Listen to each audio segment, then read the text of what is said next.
Hello everybody, how's it going today? Glowplasma 231 here, back in today to talk about Weekly Shonen Jump, issue number 3 of 2025. It's still so weird to say 2025, I'm just not used to it, but I can tell you by the end of this Shonen Jump year, whenever I'm talking about issue 52 of 2025, and going to issue number 1 of 2026, I am sure I'm also going to have a very hard time making that adjustment also, but sort of just is what it is there. It's how years work, and you gotta move on from the old and move into new, which currently we're, of course, in the year of 2025 of Shonen Jump, and I think by the time this video gets released, we're going to be in the year of 2025 also, being that I am recording this on December 31st of 2024, so yeah, this will definitely be being released in 2025, there's no doubt about that, but I'm very, very happy to be recording this video today because, as many of you have probably known, I've been very behind on all of these Shonen Jump videos, and because of that, I've been behind on Shonen Jump itself, so I've not been able to read chapters on Sundays whenever they come out and all of that good stuff. So I'm really happy to just be one issue behind now. I'll probably read the issue either later today or like tomorrow or sometime soon at the recording of this video, so I'll be fully caught up on Jump for whatever the new chapters come out, which I'm very, very happy about. But of course, with that, today we're talking about issue number 3 of 2024. Actually, I totally forgot to go and start screen recording my screen, so it's going to have to happen a bit late here. We're going to start recording. Okay, we are now recording. I can't believe I actually forgot that, but now you can see my screen. As you see here, we have 13 series to talk about today. Undead Unlock, Kagurabachi, Rui Dragon, Kill Blue, Ichi the Witch, Sidcraft, Love is a Mystery, Astro Royale, Himatin, Ultimate Nexus, Kyoshi, Akane Banashi, Blue Box, Elusive Samurai, and Witch Watch. So we got a nice 13 series to talk about, and honestly, I'm going to try to keep this video as short as I can, but I really do have a lot of thoughts on all of the various series in Shonen Jump this week, because I feel a lot of them were very interesting through and through. I was trying to think of what to say there, but I really don't have anything else to hop into before we hop into chapters itself. And of course, starting off with Undead Unluck, and this was a very, very interesting chapter, because it gave us more of the backstory on, of course, Sun and Luna, which is something I honestly was not expecting us to get, but it makes sense to get the origins of this game and how Sun and Luna came up with the whole idea of the rules and all of that sort of various stuff. And as cheesy as you want to call this chapter, I did like a few of the moments. I'm not really the biggest fan of the whole Sun and Luna situation, but the really cool moment, of course, I'm going to have to move into the chapter here, but whenever, of course, you see, like, the 10 suns start coming out from behind Sun and, like, going towards all of the negators, and then just seeing all of the negators, all of the friends of Fuko and Andy being like, hey, here's how you change just for the better. I mean, Shin does that, Billy does that, Rip and Latla do it, Gina does it, even Sean does it, right? I would like that this was more like a bigger chapter where it's just like everybody at least saying something, because like, yes, everybody got changed in this way, but like, of course, some were more egregious than others. I mean, like Billy, Gina, I mean, Sean, I mean, all the ones they really point out were all of the ones that you were sort of needing them to point out, which I did very much like, but I have got a few problems with the, like, what is going on at the end of all of these chapters, as we see all of the, like, negators go and, like, just mess up all of these other suns. And it's the whole idea where Ano-un just says, like, hey, this is a rule called love, and it's one created by humanity, and, like, something that Luna and Sun just doesn't understand. And then we flip to those final pages, where it seems like it's just Andy and Fuko left. Like, did all the other negators die by, like, going and taking out all the other suns, or, like, splitting them up and, like, moved out of the frame? Like, it doesn't make a whole lot of sense as to what we are actually getting there, which just all of those few inconsistencies, and like the art style of Unlock whenever these like battles happen, it's also flashing, like everything's just like boom, boom, boom. It doesn't really make for the best like layout for everything, but overall, I still thought this was a fun chapter, and I really liked getting to see all the negators like, hey Fuko, here's how you change this for the better, and all of this going on. So we are going to put this chapter probably middle of the pack, to be honest with you. Like, I think it was good, but I don't think there's any part of it that was like purely amazing. So let's type in here Undead Unluck. It was a little weird because I didn't know where I was going to put all of the chapters here off the side, so I ended up having to go and just put it here in the middle median. So Undead Luck is now in the middle, and hey, it's in a white this time, which means whenever I copy it over, I'm gonna have to make sure it's black. But yeah, next up is Kagurabachi, which was another really fun chapter, mainly bringing in and slowing down the pace of Kagurabachi a bit, and really setting up for this next arc, where of course Chihiro and all of the Mazumi Ninja Squad, who are now with him, pretty much like Chihiro's main team of 4, besides, like, of course, all of his other main teams. Like, when are we going to see Hinao again? Like, we haven't seen her in a while. Is Shiba ever going to be, like, on the front lines fighting with him? Like, what is going on? Like, is Hikari ever going to be back or not? Hakuri. I don't know why I was saying Hikari. Yeah, it's Hakuri. But all of this sort of stuff, like, when are we going to see them again? But fun chapter of Kagurabachi. I really liked how this whole idea gets brought in of, okay, Samura has this daughter, and her death has been faked to where she does not even remember who Samura is to begin with, sort of leading this false life of a lie. And, of course, we also meet 2 new Hishaku members who are going to be, like, the main antagonists for this arc, it sort of seems. And we also learned this information, okay, the Hishaku members are presumably teamed up into 2s, which makes sense from what we've previously seen in the manga so far. So, I really like what this chapter sets up, but besides for that, there's not really too much else to say about it, besides from what I'm going to say in my grander big video that'll be coming out here in a few days after this video comes out. Of course, my Chapter 61 review that I do on the channel, but this was a really fun chapter of Kagurabachi. Probably the top few for sure, but where in that top few, I'm not quite 100% sure. Ruri Dragon is next, and this was honestly such a fun chapter, and I think you can really get that from the chapter title this time around, because let me go to the chapter. Yeah, it's called Chapter 26. Is there a Masuda from Class 4 here? Like, it's just a really fun chapter title, and also we get, like, just a lot of really awesome stuff in this chapter, just seeing how Ruri is interacting with Mieda, and just seeing how the events of the school festival that Ruri works so hard to make work are actually happening. And I really like this because we're getting more depth into all of these various characters around here. I mean, I really like the main introduction we get to Homura Kagami, who is like this really funny guy. Like, everybody adores him, but they all adore him because he's just like himself. Like, he's unapologetically him, and like, he thinks that he's got it all in the bag, but then he ends up tripping and falling on the ground, and everybody's expecting it, but he still does it, and he still does what everybody wants him to do because he's just that cool of a guy. And I just really like that character being portrayed here, and not to mention getting more into the characters of Yoshioka and Shima, and pretty much Shima being this guy who's like, oh man, I hate everybody else around me, just because they're just simply better and nicer to the people around him, when he's just sort of this wimp who won't even ask out the girls, and he's like, hey, introduce me to all of them. Like, he's not really that interesting and good of a guy at the end of the day, and just seeing the relationship that's being formed around them, and just meeting like the Ice Queen character, Sakia Onizuka, as we meet her,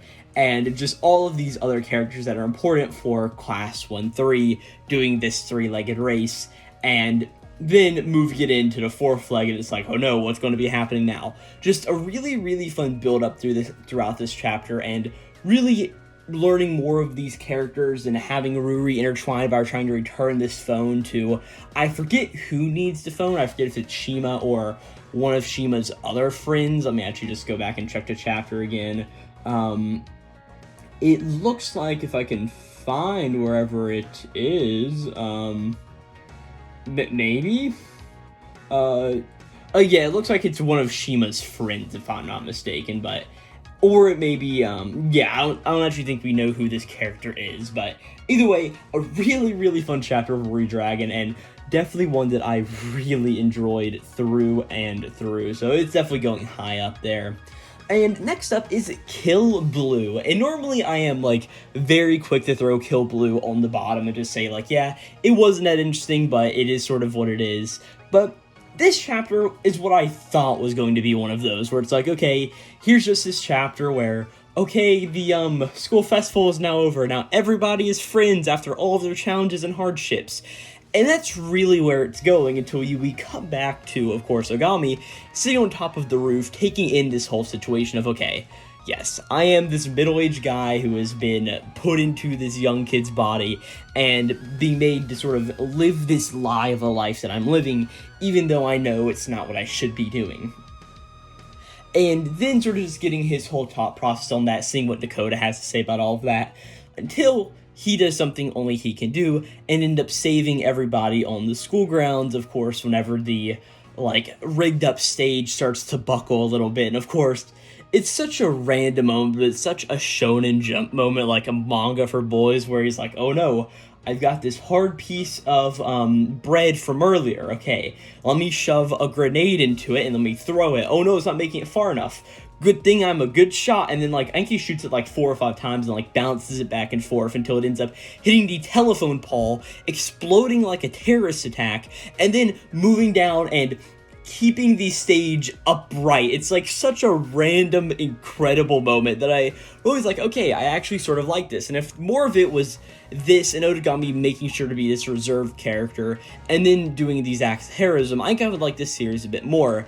But of course, that's not where the chapter ends. Now, I do think all of these children who are on the school grounds and, like, not, like, running away in sheer terror after an explosion went off, even if the explosion saved everybody, like, I feel like there should be more of a reaction here, but most importantly, at the end of the chapter, we get introduced to this new character, who is, Kakeru Inukai, and this random guy who used to work for the same mafia syndicate that Otogami did. And he's got this very interesting design, but most importantly, he has a sword. So it's like, okay, how is this guy going to be wrapped into the entire cast of the series?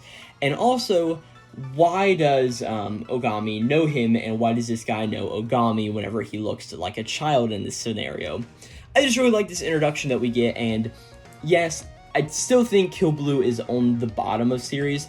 I don't think it's the worst down there, but it's still, like, not as good as, like, Ruri Dragon, in my opinion, though I did think it was very good this week. Ichi the Witch was a fantabulous chapter. I don't know how else to say it, because, of course, we really get the battle between, as we learn, this is the World Hater Magic, or at least that's what the Magic Association is calling this thing, and Ichi's whole duel with it and going back and forth. I really liked a moment whenever the World Hater Magic puts up its massive barrier, and it shoves all of the witches and witch cadets out of it, like, really, I know this is not, shouldn't go here, but, like, it reminds me of a domain in Jujutsu Kaisen. I mean, it's that same premise of where, hey, it keeps the people out it wants out, and it keeps the people in it wants in, and some people can just go back and through it without any sort of deal whatsoever, right?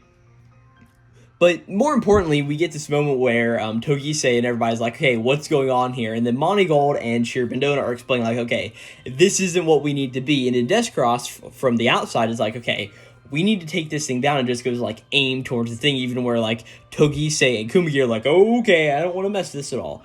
But most importantly, inside this barrier, I really like the moment where Uro just turns to Ichi and says, hey, Ichi, I know how me and you have interacted in the past, but you need to use my power right now. And I really like one of Moneygold's things from earlier, like, hey, if Oro is the king magic, this thing is the god magic, right? So it's a little bit of, like, an interesting dynamic there, and Oro just says, like, hey, Ichi, the only way me and you are surviving this is if you use my power, and if we try to survive, because if not, this thing is going to kill us all, and presumably all of the people beneath us. Just a really, really awesome moment, really cementing Ichi the Witch as, like, up there for sure. It's an amazing, amazing chapter.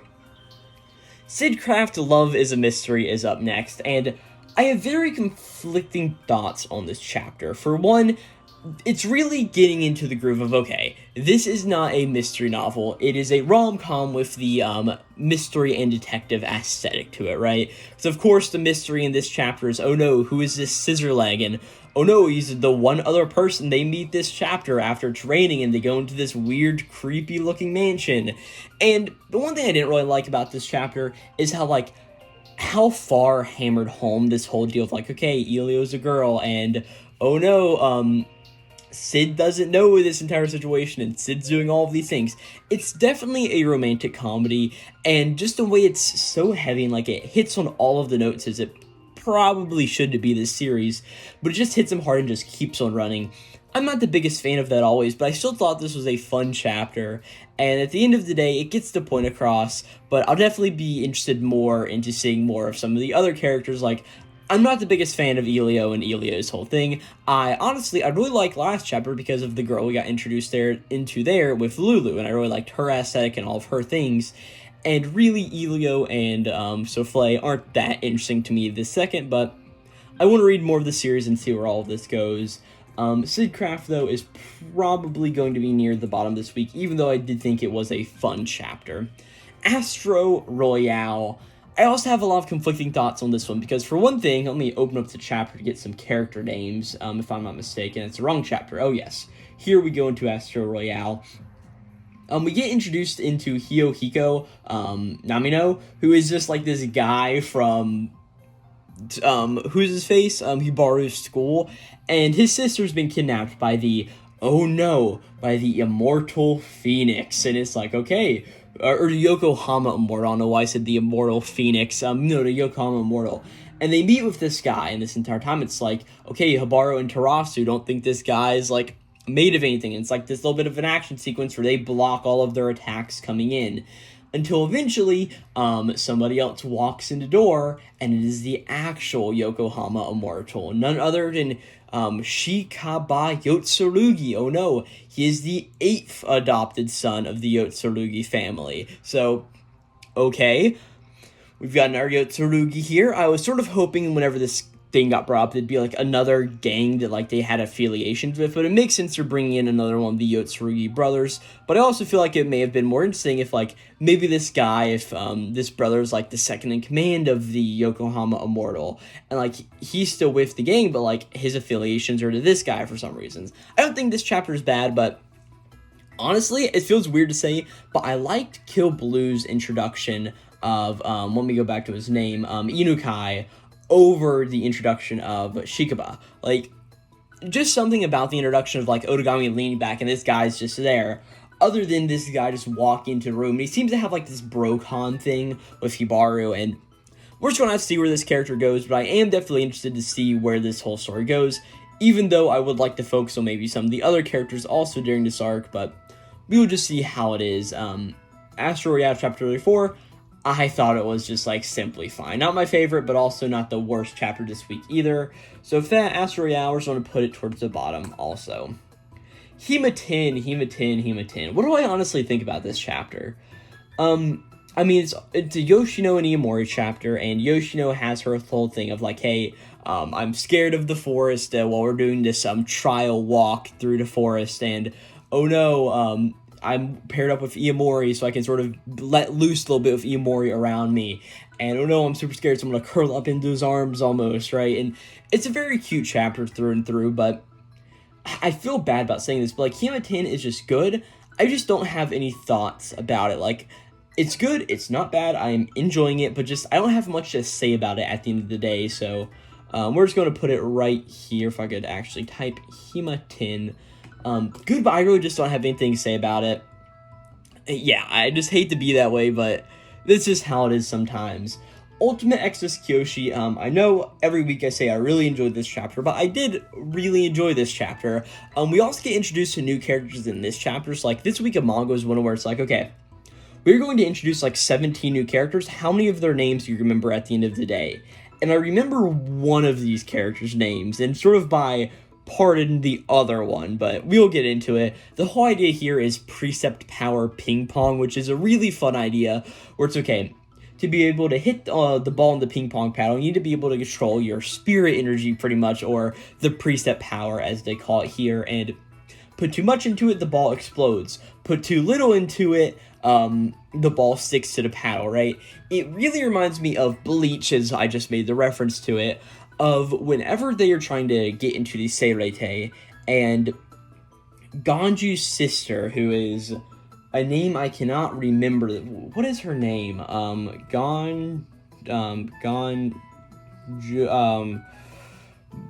Bleach, sand guy. How do you spell his name? Yeah, Ganju Shiva. Yeah, and like the Shiba clan and all of that stuff. Yeah, Kokaku Shiba. Her whole thing was like she has those stones which you like hold into and to pretty much be able to, like, control your spirit energy to make this a barrier ball that shoots out of a cannon work to break into the Seirete. And it's the same kind of idea there where, hey, you need to be able to train on this ball and make sure you are able to put enough power into it, but not too much, control your energy levels, and you'll be able to do better, since the whole thing of Kyoshi is he's so powerful, he's overspending all of his budget whenever it comes to his big flashy attacks.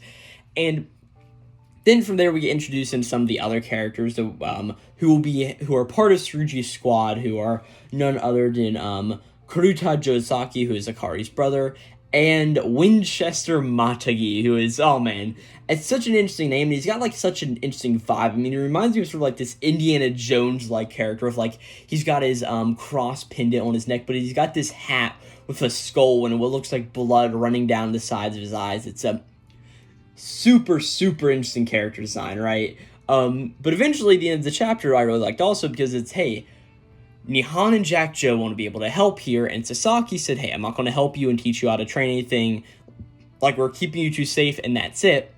But then, having the two of them go to Tsurugi to end up getting help from there. I just really like how this chapter progressed, and I love a lot of the ideas that are brought up into it, and a way that, Kyoshi is lacking compared to everyone, but a way that he can sort of train on, and I would really like if, like, we stay in this sort of area for, like, 2 or so chapters, and he just doesn't get it for a while until something finally clicks and he understands how to control his preset power, or maybe it won't happen till the battle itself. Like, I just really like how all of this is working, and I really can't wait to see what happens next in Ultimate Nexus Kyoshi.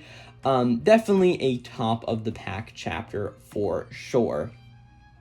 Akane Banashi, good old Akane Banashi. Here we finish up the whole flashback between Isho and Shiguma's backstories here. We sort of learn more about what happens after Kyoru Kashiwaya, or no longer Kyoru Kashiwaya, gets expelled from the Mikoru school pretty much, and he's like, hey, what are we going to do now? We're going to go to this old Rakugo graveyard pretty much, and hey, here's the place where stories go to die, and I figured us as rejects would come here. And then to the whole conclusion of, hey, the name of Shiguma died out a long time ago, so I'm going to take this name, and I'm going to be the 5th Shiguma, and I'm going to start the Arakawa School, which really brings us to where we are today with, of course, Shiguma Arakawa and Isho Arakawa. And I really like how, as we get brought up into it, the whole idea where Mikoru says, like, hey, because all of this happened, I'm going to leave the name Kikoru to you two, calling Shiguma Ryoken, and Kisoba goes to Isho.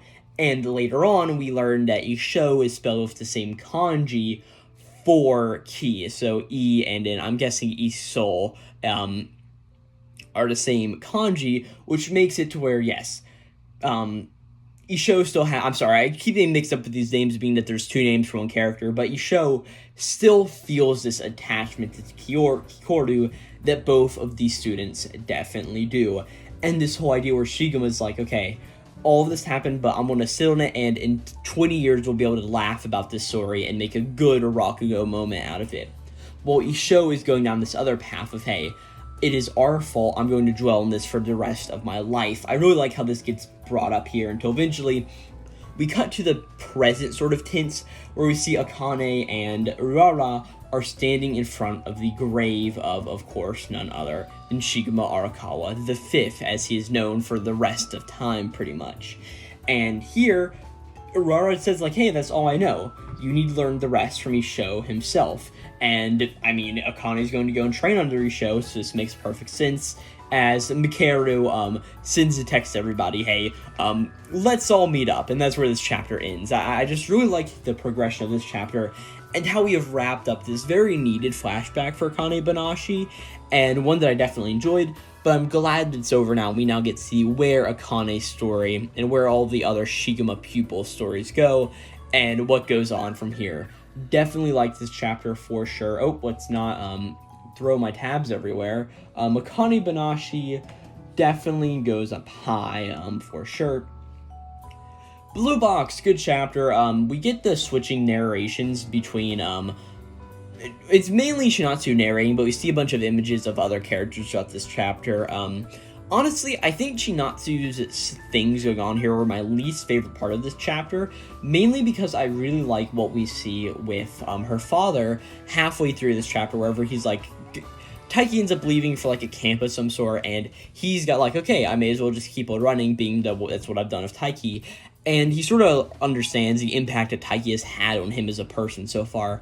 I really do like that moment, until getting to the whole thing where Chinatsu calls him, says, hey, I know I've been selfish, come to my final game and see how much I've actually improved and how my motivation is still with me. And because of how he sort of subtly changed from being this grump that he was before because of Taiki and Chinatsu's both of their influences, he's going to go to this game, but oh no, is he going to be late? And also, it's a game where Chinatsu and Yumeka are going to be facing off against each other, and this is going to be heartbreaking either way, no matter what happens. So, Blue Box, very good, but I definitely feel like this was more of a setup chapter for the future of the series itself. Elusive samurai. Really, the beginning of this chapter is like talk about, oh no, Toki's heading here, we are all going to die. And then it moves into the whole thing of where, okay, Tokiyuki and Sadamune are hanging out with each other, getting drunk, even though this kid is like 13? Is he 13 now, or is he like closer to 16? I think it was 10 whenever the story started in 1333, and now we are in, what, 1338? Let me scroll the chapter all the way back to its beginning parts. 1340, okay, so yeah, he's about 17 at this point, which, say whatever you will, yeah, so both of them are getting drunk and sort of having a good time with each other. The whole joke's about how Tokiyuki thinks of Sadamune as a father.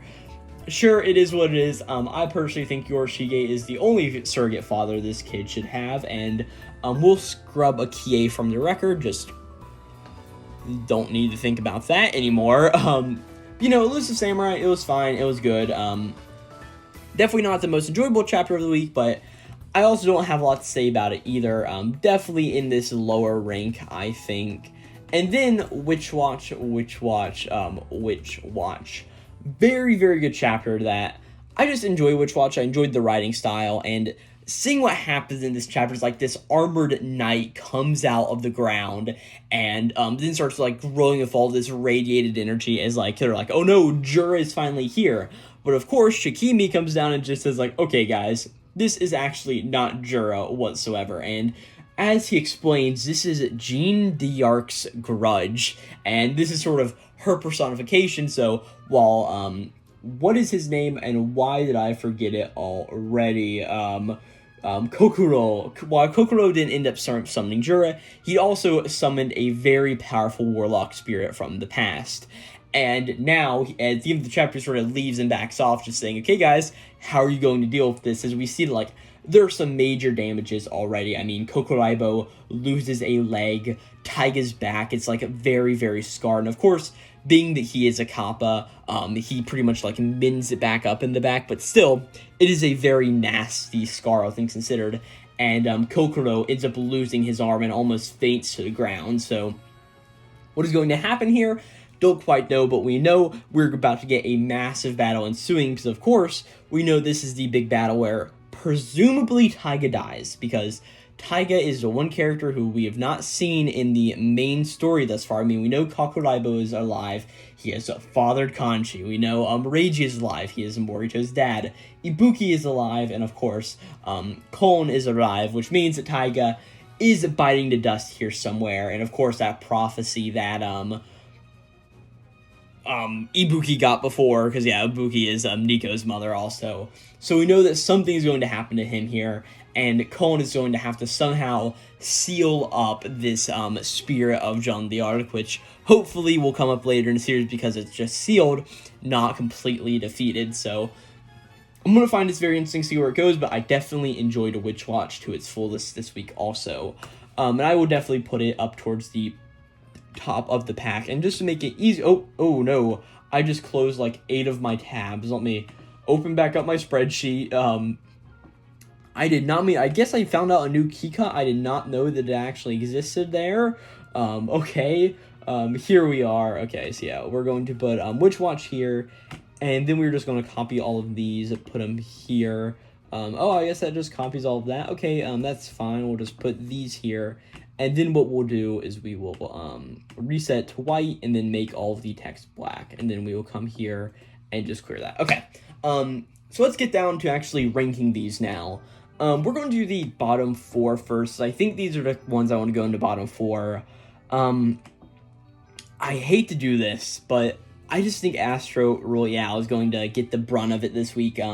Was it a good chapter? Yes, but I did not like the character introduction of Shibana as much as I did the character introduction of Inukai from Kill Blue, which I actually don't think is going to do next. I think Elusive Samurai, E-L-U, Elusive Samu Rai is going to go next. I don't know why I never have trouble typing until I'm recording one of these videos, and I'm like, okay, I can't type for the life of me for some reason. We're going to put Sid Craft next. Good, I just don't... Just all of the, so much rom-com aspects shoved down your throat wasn't my favorite thing. And then we're going to put Kill Blue, next up there. Followed by... Actually, no, we're not going to follow that up yet. I think that these are definitely the ones I want to be in the top 5. Honestly, I think I'm going to put Rudy Dragon first up. I just really love that chapter this week, and just seeing, the aspect of, hey, here's a school festival that really acts like a school festival. And it's something we've been building up for a long time in the series, so to finally see it come to fruition and all of the characters we get introduced to, I just really like that, for sure.